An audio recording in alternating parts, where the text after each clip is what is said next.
Yeah, just mental what they're doing out there, you know. But we just got to do the best we can and support the right industries as well that are trying to do the best for humanity. Because that way we're voting with our money and we're helping the best ones for humanity in the earth, and we're taking our money out of the ones that don't care, and they get smaller, and the other ones will get bigger, and eventually we tip the thing, and then we start to improve the earth and ourselves and stuff like that. So.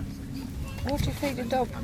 Yeah, I've got my dog Shelley as well. She's like 11 years old, and like a few years ago she was seriously overweight, like a lot of dogs sort of do as they get older, like humans. She was living with my mum and dad at the time, so I was sort of, as I started to change myself and I lost all my diet, and then I had to get my dog Shelley as well. So Shelley was a normal dog, eating dog food and stuff like that. Now she's a vegan and she's lost all her weight and she acts like a puppy nearly. She's like an 11-year-old puppy, can't believe. Okay. So what do you feed? Do you feed a biscuit or? Now what I've done, I researched into the oldest dog ever, and it was like this border collie, and Shelley's a border collie. So this oldest dog ever that died nearly 30 years old. Wow. Yeah, 30 years old for a dog, and it was a vegan dog as well. Crazy, isn't it? I mean, vegans live longer than meat eaters, you know. And just quickly before I go back to the dog, like the biggest animals on earth are vegetarians. You know what I mean? Like the gorillas, the buffaloes, the elephants. You know, none of it eats meat. You know what I mean? So yeah, so this dog that lived really long, he used to eat like cooked brown organic rice and lentils, and then they put root vegetables in. So I sort of copied that. And but Shelley like always pestering me for fruit, so I think she wants to be a fruitarian. So I think she might be a fruitarian. Loves an avocado. Yeah, an avocado. And that's the way I'm gravitating. I'm evolving more towards a fruit-based diet. You know, because I think like it's natural for us to be fruitarians. Juicy fruits or more like for energy, high energy, watery fruits, watermelons, oranges, they're really good high energy and they keep you light, so you can get lots of energy and you can still work quite hard. But if you want heavier fruits, you know, you've got your other fruits for that as well. So I mean, it's just tailoring it out, you know. But everything suggests that we're fruitarians sort of near enough. And you shouldn't. I mean, if you need to eat. I mean, in this we live in a northern hemisphere, so we're living in a climate that's not good all year round. So we have to eat like winter and stuff like that, like nuts and seeds. We'd have to eat them in this climate. If we lived in a tropical climate, we could survive on fruits all year round. So one day I think we probably all live on the equator as well. We'll all move there. And what about all of the nuts and that? What do you have to do? Yeah, with the nuts, yeah. I mean, you can't just put a nut in your mouth because the enzymes are not. They're still inhibited in the seed and the nut. As you know, a seed won't grow unless it's got rainwater come down and it soaks it and it activates it. So with your nuts, we don't eat cashews or peanuts because they're low grade and they're not good indigestible protein in the cashews as well. So we eat like Brazil nuts, hazelnuts. Yeah, almonds. What's the other nut? We have a good one. Walnut, yeah, but that's actually classified as fruit, you know, the walnut. What about pistachios? No, yeah, well, but if you can get them, but it's very hard to get them raw because they're all covered in salt. But Macadamia? Yeah, macadamias are good. You don't have to soak them, but you have to soak your sort of average nut for 6 hours to activate the enzyme inside, and then you can eat it, and it's activated so your body gets the goodness out of it. Otherwise, it's still locked in.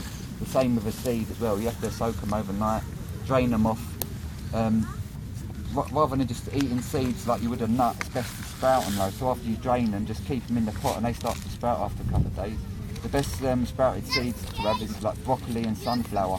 There's other ones like alfalfa that are recommended every now and then, but we don't do sprouted beans and that. But sunflower seeds you can get quite cheap, like organically, and like pumpkin seeds are really good as well. But just sprout them and you get the goodness out of it as well. And just like I say, you get a lot of all our protein, like our fatty stuff, because we eat a lot of oil. Like coconut oil is really good. You've got to be careful with eating the vegan diet. If you don't eat the fats, you can go a bit funny in your head because you ain't eating the fats. So you have to make sure you're eating your avocados and you're eating your coconut oil and you're eating you've got your hemp oil and you know anything with amino acids in and stuff like that. So just to keep that balanced brain as well, because a lot of vegans can be a bit too caring for the animals and not caring for themselves. So you know you've got to really care about everything. It's all about this energy of life. So. How long have you been doing all your life? Well, I mean, I started to know about alternative things like under the rug, if you know what I mean, like looking under the alternative reality that's out there in 2009. But I got a pain in 2010 that rapidly put me where I am now, because I could have took me 10 years to do it. Sorry? And the other thing No. is, not talking about diet, has your friendship changed? Yeah, well, family completely went to pot really, because everything revolves around going out for dinner and stuff like that. And then because I didn't eat that dinner, I couldn't even drink a glass of water. I couldn't eat the salad because it's not washed, it's not organic. So yeah. Because they're all swimming in the same direction, and I was going the other way. They're like, oh, you know, they just keep on going, didn't they? But you slowly rub off on them because I'm such on a high vibration. And on the low one, higher vibrations are stronger than low ones. So that it's harder for them to pull me down than it is to pull me up. And now both my mum and dad eat fish only, which is incredible. That is incredible, isn't it? And that was a short space of time, didn't I they? just went round there one day and they said, well, we're eating fish now. And they always pretend they don't listen to me. They do. They just don't like to admit it. Taking them piss, isn't they? But I think, you know, they could have seen the change in me and my diet and how healthy I've become, and you can see it in your eyes as well. You know, when people become like big-eyed, and you can see straight into their soul, and you don't care if people look into your soul because there's nothing to look at. You ain't hiding nothing to be worried about it, you know. So they can sort of see that. And then obviously when I think Shelley really shocked them as well, because they were sort of like, you know, like they're sitting in front of the TV and Shelley was there. What done it for me? I went round there one day and Shelley never got up to say hello to me because I've only just moved out. Me and my son got a flat together. This is 2010 we moved out of mum and dad's. I'm not going to tell you about it beforehand, it's a bit long, but we were living at mum and dad's. And then when we moved out, we didn't take Shelley with us straight away because we were living in a flat and mum and dad had a nice massive garden and it was no good. And then I went round there one day and Shelley was always excited, but one day she didn't get up to say hello. And I thought, it's like giving up. Do you know what I mean? Like, what's the point? Do you know what I mean? And I just said, she's big, fat. You was quite angry, weren't you? Yeah, I was really angry, you know. She ain't been out that day and it's a beautiful day and mum and dad just couldn't bother to take her out, and I just thought, I couldn't do it, you know, it just hit me hard. So yeah, just took Shelley with me and stuff like that. I can't remember what the question was now. The question was, you didn't mention pine nuts, what would you do then? pine nuts? What? Do you need to soak them? Pine nuts, I mean, we don't really acquire them until we eat a lot of pine pollen and stuff like that, supplements we get online and stuff like that. So it's like we don't eat we eat kelp, and like seaweed's really good for you as well, like as a supplement to put on your foods and stuff like that. There's so many good supplements, it'd be impossible to go through them all now, but whatever you eat and whatever you wear and whatever you use as body care products or home care products, do it with awareness and check the ingredients to everything. And try not to bring anything detrimental into your body, because you're just going to keep yourself on a lower vibration. It's going to take you longer to reach your higher self, because that's our goal at the end of the day, to reach our higher potential. So just be aware of everything you do and research, because no one cares about you as much as you do, and no one else is taking responsibility for you. It's only you that's to take responsibility for yourself, and that's what we all got to realise, that we need to take responsibility for ourselves. So whatever we do is our choice, and then if we want to be happy and loving and high vibrational beings, and that, it's got to be good for the planet as well. So.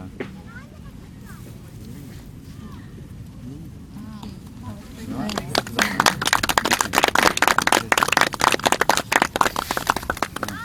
Everyone alright? Yeah. No, we've got to throw all our shoes away. I was meant to say take all our shoes off before we started. Yeah, far away. At least take them off though. Yeah. Take them off, man. Feel the earth, it's beautiful. Get them free electrons and get rid of them free radicals. Information. I just want to get a contribution to what you're discussing. Yeah, of course, yeah. So I'm writing a book called Urban Re-Evolution. Urban Re-Evolution? Yeah. Re-Evolution. And one of the most prominent things, like relating to what you're talking about, that field, is that, that is probably the biggest priority. Number one thing to do is diet. Number one thing to do is better than voting at the ballot box. Voting with your feet. So the biggest priority in terms of doing what you do think is because the thing is that obviously wild foraging is amazing if you can live out here, but the reality is that you know, going to 9 billion people, they're going to be stuck in like little boxes. And there may not be a way out of it. Yeah. So the thing is that my idea is, instead of a living room, a reliving room. You know, so you're really living for real. So you'll have shelves of green stuff growing, like spinach or whatever. And you know, we can use filtered light or UV rays or whatever to grow it. Won't be as good as like what you said for the reasons you said, but it might be the best alternative to going down the supermarket and buying pesticide-free stuff, or even organic. You know, it's being probably shipped or you know, in the fridge or something. This is like something you can pick and eat it there and then. And the main, it's two-pronged. One thing is the nutrition value, because the green stuff is going to be the best source of, like, you know, calcium, protein, blah blah blah. But the other thing as well is that you can use that room to breathe, you know, properly, like as an exercise, as a thing, like twice a day or whatever. You know, that's what I recommend in my system, like twice a day of deep breathing.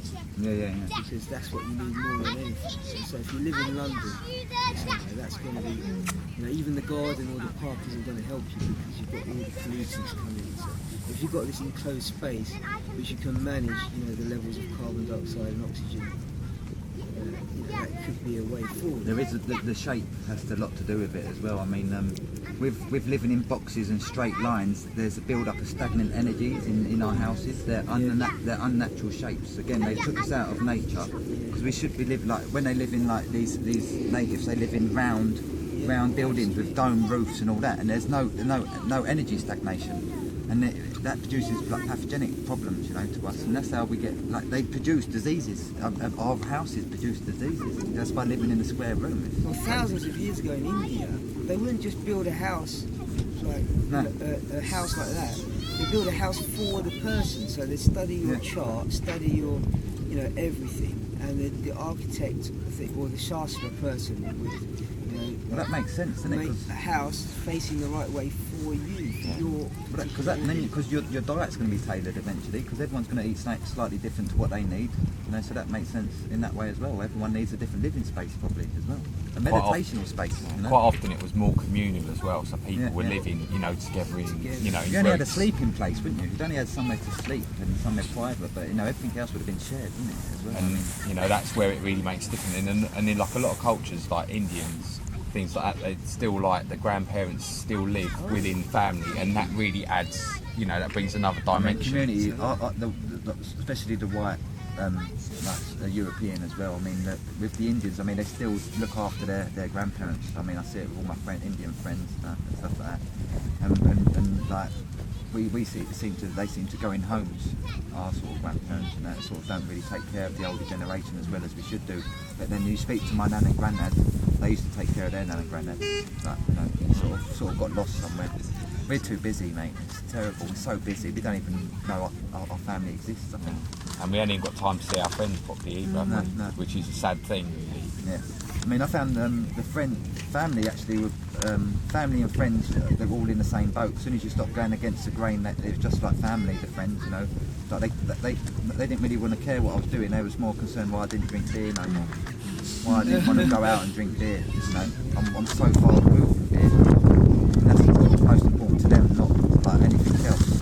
And then you start to realise it seems like no one cares about themselves, and when you've transitioned, it feels like no one actually got any love whatsoever for themselves or for you. It's all pretense. I think it just frightens them, though, doesn't it? They're frightened. All of a sudden. I mean, you know, when you're changing, all of a sudden, you know, you're doing something sort of different, and they're against like, the grain. why are you not eating a takeaway? Why are you eating a big plate of salad? And they just look round, and then it makes them think about themselves. They don't like and thinking. It scares them. Challenging, isn't it? Yeah. And then they don't want to talk about it. You know, as soon as you try and enter into any dialogue, it's just, you know, they get all irate and stuff. So I mean, the best thing to do is turn the TV off, turn the radio off, and you never buy a newspaper. And then you never get in that bullshit coming at you.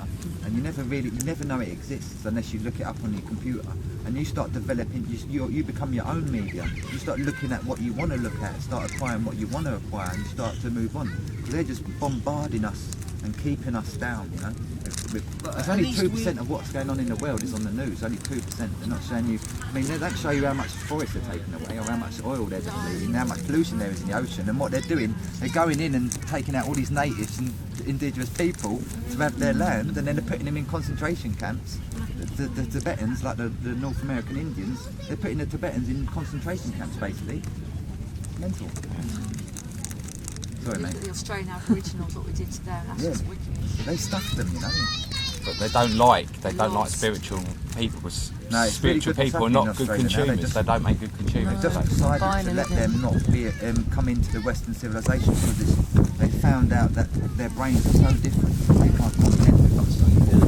So they've now let them do their own thing. Because they can't tolerate alcohol in their system. Yes.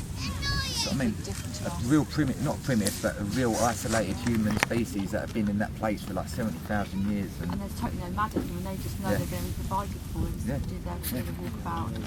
I mean, a lot of people can travel out there and live alongside them. No, not all of them, no. Yeah. But apparently a lot of them have got problems with alcohol and stuff. No, but they that's can't, good. they can't process it. Yeah. No, that's because they put them inside like places where it's sealed off, and they that's all they got, Stu. Yeah. That's all they got is alcohol to get That's through. planned. Yeah. Same, the First Nations, it's all planned. Yeah, they don't want spiritual people. They don't make good consumers, do they? No. It's all In about Australia, I being went to I went to some Egyptian hieroglyphs and tombs in Australia. Oh, right. The Aboriginals say, that's what they told my father, that they used to come, the Egyptians used to come to Australia to study with the Aboriginals because they were the most experienced spiritual adventurers during the time. The Egyptians. Well, that's going to Australia. That's the story. Because there's not many other people on the planet that could say they've been somewhere for 70,000 years either. Like the Aboriginals. I mean, they say actually the North American Indians who have been there a long time. You know, but, the Aboriginals, they're one of the first people to come out of so-called Africa on what we say, you know, what we know at the minute. Apparently we sort of all come from the southern tip of Africa. And then there was a massive Indonesian earthquake and volcano that erupted, and that caused a lot of the people to spread, including Aboriginals and stuff like that. So basically you're talking about, let's say, the Indian culture or the Australian or whatever. I think cultures have become very synthetic now. India is no longer Indian anymore. It's because of the media. The average Indian will speak with an American accent, and it's something which they have desperately learned how to do. And the whole consumerism has changed. It's like, and you grow up with a whole different set of games. I remember when I was in India, I didn't have a game to play with. I used to go and play in the grass. And now you have those gadgets and everything. But the thing is, cultures have changed now tremendously. And when I came to London from India, I was amazed at how pure it was. That makes sense, doesn't it? If you go back to India, you can't breathe the air. You can't. It's you don't have a blue sky. You have a brown sky. That's the same as China, then. I've never been to China, It's but meant to be even worse. yeah, India is a brown sky. I used to ride a motorcycle in India, and I had to tie 3 handkerchiefs. I used to tie 3 handkerchiefs. Every evening they were jet black. And because of that, I still cough at times. Amrita was asking, why do you cough? Yeah. It's because I used to ride a motorcycle for many years over there. So when I still feel London is the air is beautiful over there because my reference is India. Maybe that was what London was like though in the 50s when they used to have like the pea soups All coal mine. Yeah. Before they sorted out the because they just want to get there as quick as possible, and the quickest way for them to do it is have coal mines. And that's exactly the same as sort of China. It's grown so quickly that. But there's a regeneration. There's like a cycle. Yeah. They want to Oil become is like us as quick as they can. So they don't care. Yeah, but it's also just the quantity. Yeah, but oil is 10 200 out. But without oil, we wouldn't have grown like we have. It's kind of like We done it slowly. accelerated us. We evolved to where we are, but they're just like boss. They're like, try and become like us, and we try and stop being like us. But then it's a cycle. It's a cycle because Indians were not really so interested in yoga until the Americans started doing it. Now you have more yoga centers in India. You have workshops where people are flying down from England to Goa to do yoga. They say there's more people meditating in the Western world than there is everywhere else. Yeah, exactly. So basically what's happening is the West is reaching a peak and then it's going back to the root. And they're becoming westernised. Yeah, they're becoming westernized and then they go back to India. They can move. English gurus. Yeah, but I mean, what Darren does, and what you are doing, and what I'm trying to do is to preserve the ancient wisdom. Yeah, because it's coming back round in full circle. Preserve that and to regenerate that wisdom, which is. I don't think we're going to go back to being primitive because we're going to still have technology. But if you look at Victor Schubert, we've got like biotechnology, we've got eco-technology, which can replace the technology we got now. So everything's going to be like healthy for the planet. It's still probably have devices as well, but they're being made of bioplastics. The electronics will be done in a different way to what it is now. Everything is in place, but it's all locked away. Like Tesla. Tesla. All that sort of stuff is all locked away. Like these free energy devices, never-ending batteries, and that's wicked, isn't it? Yeah, because they just want you to buy oil, don't they? Stuff like that. I think it's all going to have to go very, very wrong before any of that is allowed. Yeah, well, I think we're going to go through a massive transition. You might be lucky living in England, but it seems like the number one country of this headquarters, if you like, of this, what's happening. And we might be the lucky country, but these other countries, they don't really seem to care about the people so much. They're just exploiting it. And we might be the ones that are like the small fragment that survives. Because they ain't going to let go of what they got, these people at the top of these corporations. They're going to fight for everything. When their resources are run low and we start struggling for water and food, everyone's going to start getting agitated, and they're going to start, like martial law. I mean, if you look online with the FEMA camps in America, they're ready for the people to rise up so they can take them and put them into camps, you know what I mean? They've got it all in place. So I wanted to just mention with kids and that, like, as soon as a kid gets used to a device, that's all they ever want. They only ever want that device. It's the only stimulant they want. So just like, really, you should just let your kids be kids and not let them have anything that stimulates them. Let them stimulate themselves, because they get to a point where they can never do anything without stimulation. They've got no creativity. Their creativity goes. And also they need a device and they just need to play it. So it's because we're so busy, we just give them a device, and they end up with like tablets at a real young age now. But just going back to like my little girl, she's sort of 10. She's got a tablet, but that tablet has enabled her to find out so many things. So on the flip, that is the downside. On the flip side, it's good. I mean, I've got a tablet, but there isn't one game on it. So I try and do everything that's as beneficial to me. So I wouldn't do anything that's unbeneficial to me and detrimental to the planet. So it's just a way you get your brain trained in that way, and then so I mean, to have a tablet in our day and age, you can just think of something, and then what is it? You get it up, and there you are, and then it helps so much. It's such a good tool. It's good for networking as well with people, like-minded people. Yeah, We probably wouldn't all be here if it wasn't for social media. Please look me up, Darren Brock, and like Facebook. I say with love and gratitude as well. That's like happening and stuff like that. And I love to get in contact with everyone, and if you hear of anything there as well, it's all about sharing things that are happening and just helping each other to grow and become light beings and stuff. That's where we're gonna do my body and no reincarnation. I think this has got to be the community, isn't it? One day this will be the community that, we're all going to be living together like this one day. This will be the norm every day. Wow. Let's not go home then. Imagine just a few of us maintaining the organic farming. It wouldn't take everyone. So we've got so much leisure time. We want a rota system. Me and you tomorrow out there. A few builders, a few people looking after kids, playing with kids, loads of arts and crafts, selling their arts and crafts, keeping so easy. I don't want to get my stainless steel bottle out, but I've got to do it.